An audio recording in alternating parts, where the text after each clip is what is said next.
Bonjour à tous et bienvenue sur la chaîne Techno. Vous avez peut-être vécu le lancement de l'iPhone 5 hier avec nous sur la chaîne Techno, à la fois sur Twitter mais aussi en vidéo. C'était presque du quasi direct. Et bien aujourd'hui et ce matin, on revient sur l'annonce de cet iPhone 5. On rentre un petit peu plus dans les détails.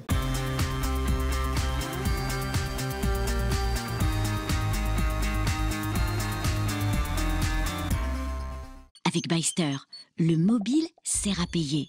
Inscrivez-vous dès maintenant sur byster.fr et achetez sur Internet en toute sérénité. Alors comme toujours, il y avait beaucoup d'attentes pour cet iPhone 5, François, naturellement. Il y avait du secret aussi, mais moins que d'habitude.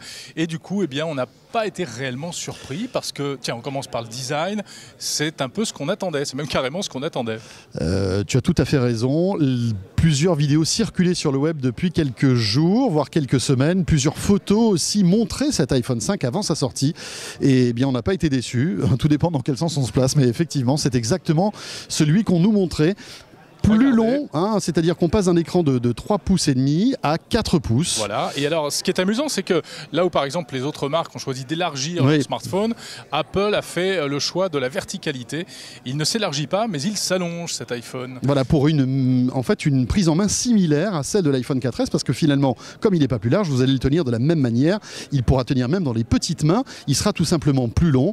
Et ce surplus d'écran va vous permettre d'afficher plus de choses, bien évidemment, comme par exemple une rangée supplémentaire d'icônes. Et voilà, la rangée de widgets en plus. Alors on l'a essayé, hein, vous le voyez, ce sont nos petites mains là. Et on a quand même une très bonne impression à la prise en main, notamment grâce à la légèreté, un effet d'impression de légèreté très agréable et une très bonne maniabilité. Oui, très bonne maniabilité. Et puis aussi, il est plus fin. Regardez, hein, on l'a comparé avec l'iPhone 4S qu'on avait dans notre poche. Alors on a voulu échanger et garder le 5, mais ça n'a pas été possible. Ils n'ont rien voulu savoir, ils s'en sont rendus compte. Donc oui, l'iPhone 5 est plus léger, il est plus fin. Et en fait, il y a aussi, comment dirais-je, de nouveaux matériaux qui arrivent. Hein. Regardez par exemple l'arrière de cet iPhone 5. Il est composé en fait de deux teintes, de deux couleurs et de deux matières différentes. Voilà. Métallique au centre, on retrouve des choses qui ressemblaient un peu en termes de matériaux aux premiers iPhones. Hein.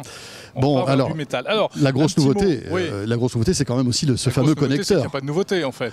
Oui, mais la grosse nouveauté, en tout cas celle qui change par rapport au précédent iPhone, et c'est quand même une rupture technique et technologique, c'est le connecteur qui n'est plus le même. Voilà, vous le voyez, donc il est tout petit, ça c'est pareil, on l'avait dit, on le savait.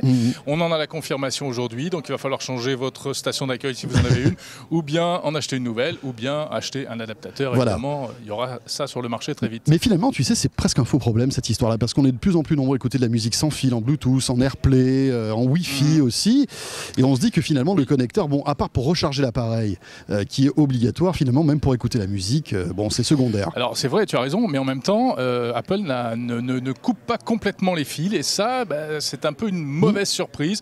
On s'attendait, on aurait bien aimé voir, comme par exemple sur le Galaxy S3 ou sur le Lumia 920, un système de recharge sans fil par induction. Ce n'est pas le cas. Il n'y a pas eu véritablement de grosse innovation concernant cet iPhone 5, c'est-à-dire qu'il n'y a pas d'effet waouh. Il n'y a pas d'effet waouh, mais il y a plein de petits détails qui ont été soignés quand même. Alors, microprocesseur plus puissant, la photo et la vidéo, ça s'améliore. On monte pas en pixels, c'est toujours du 8 mégapixels. Oui, mais les photos seront plus belles en basse luminosité, par exemple. Il y aura plus de contraste aussi.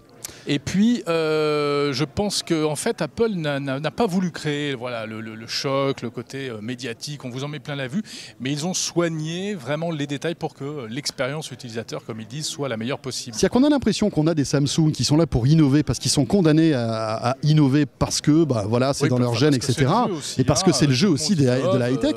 Et puis de l'autre côté, il y a Apple qui sort un produit qui innove, bien sûr, il est vraiment meilleur dans tous les points par rapport au précédent, mais qui est rassurant, c'est-à-dire qu'on a l'impression que le possesseur de l'iPhone 4S qui va se retrouver avec un iPhone 5 va tout de suite retrouver ses petits, alors même s'il y a iOS 6, on va y revenir, qui est la nouvelle mouture d'iOS et qui apporte pas mal de nouveautés, mais finalement on va pas être dépaysé et on va se dire tiens voilà, c'est la continuité de l'iPhone 4 et 4S. Alors évidemment 5. Après il y aura plein de débats entre les fans des différents bords pour savoir lequel est le plus sophistiqué, parce que c'est vrai que si on va chercher sur la concurrence, il y a des fonctionnalités supplémentaires, par exemple chez Samsung et autres.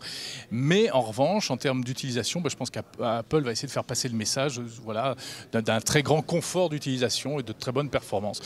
Qu'est-ce qu'il manque également? Eh bien la 4G. Oui, la 4G. Alors, c'est-à-dire que la 4G est implémentée dans cet appareil, mais le souci avec la 4G, c'est qu'il existe énormément de systèmes différents, de fréquences différentes. Dans le monde, en fait. Voilà, il y a plein de 4G, des 4G sur des fréquences différentes, voilà, 4G, ce qui fait que LTE, enfin, on passe sur les détails. Et alors, on a eu quand même un petit frisson à un moment, puisque en fait, l'un des responsables d'Apple a montré une carte avec les différents pays compatibles 4G pour l'iPhone 5, et la France n'est pas apparue. Non. La France ne sera pas 4G pour l'iPhone 5, c'est-à-dire que voilà, l'iPhone 5, à l'heure où on vous parle, ne sera pas compatible 4G en France. Après ce qu'on a compris, effectivement, c'est clair, ce ne sera pas le cas. En revanche, il sera compatible H+, c'est ça? Donc voilà, alors qui est version améliorée de la 3G. C'est-à-dire qu'on est à la 3,75G, ouais. C'est-à-dire qu'on peut arriver jusqu'à des débits jusqu'à 40 mégabits avec une 3G boostée, ce qui est déjà pas mal. Hein. Et puis rappelons que finalement cette 4G, c'est presque un faux débat, parce que la 4G, le temps qu'elle s'implémente et qu'elle arrive en France de manière massive, ça ne sera pas avant l'année prochaine. Donc finalement, même si on a un téléphone qui n'est pas 4G, c'est pas bien grave. Ça aurait été bien que ce soit 4G, mais là, ça n'est pas le cas. Sans doute le prochain, l'année prochaine. Allez, encore un mot d'un point plutôt important, c'est l'arrivée d'un système de navigation GPS en 3D signé Apple, qui a l'air plutôt réussi, avec guidage vocal d'ailleurs. Très beau, hein. Regardez ces images qu'on a captées là pendant la démo. Hein. Il faut dire qu'on a eu la chance de tenir ces appareils quelques minutes en main, et c'est très très beau. Et alors François, pourquoi ce système de navigation signé Apple? Parce que Apple a décidé, vous le savez sans doute, de se débarrasser de Google Maps, puisqu'il s'entend toujours aussi bien avec Google, et donc ils ont décidé de pousser un peu dehors les applications Google. Voilà, alors reste à savoir si Google va proposer très bientôt une appli Google Maps sur iPhone, sans doute. Voilà. Bien sûr, c'est déjà le cas pour YouTube, puisqu'il faut savoir aussi que dans iOS 6, il n'y a plus l'icône YouTube. Voilà. Elle a disparu. Si vous voulez avoir YouTube, en tout cas, il faut télécharger une application qui est disponible déjà sur l'App Store. Voilà, en tout cas, il est là. L'iPhone 5, il va pouvoir se battre contre les autres smartphones de la même catégorie, de la même génération. Donc le Galaxy S3, le Lumia 920, on l'a dit, et puis ceux qui arriveront par la suite. Voilà, alors dites-nous, qu'est-ce que vous en pensez de cet iPhone 5? Révélation, révolution, déception, commentez. Dites-le nous, commentez à la fois sur la page YouTube de la chaîne Techno, mais aussi sur notre site, lachaînetechno.tv. Je pense que les débats vont être rouleaux. Et puis, sachez, chose très importante, c'est que dans quelques jours, vous aurez le test complet de l'iPhone 5 dans nos studios à Paris. On vous dira vraiment ce qu'on pense de ce produit. Sur ce, salut à tous, on plie bagage et puis on va rentrer à Paris. Et on se retrouve très vite sur la chaîne Techno. On parlera très vite des iPods aussi, puisqu'il y a eu d'autres annonces. Toute une série de nouveaux iPods, mais ça sera pour un autre jour. Salut à tous. Salut à tous.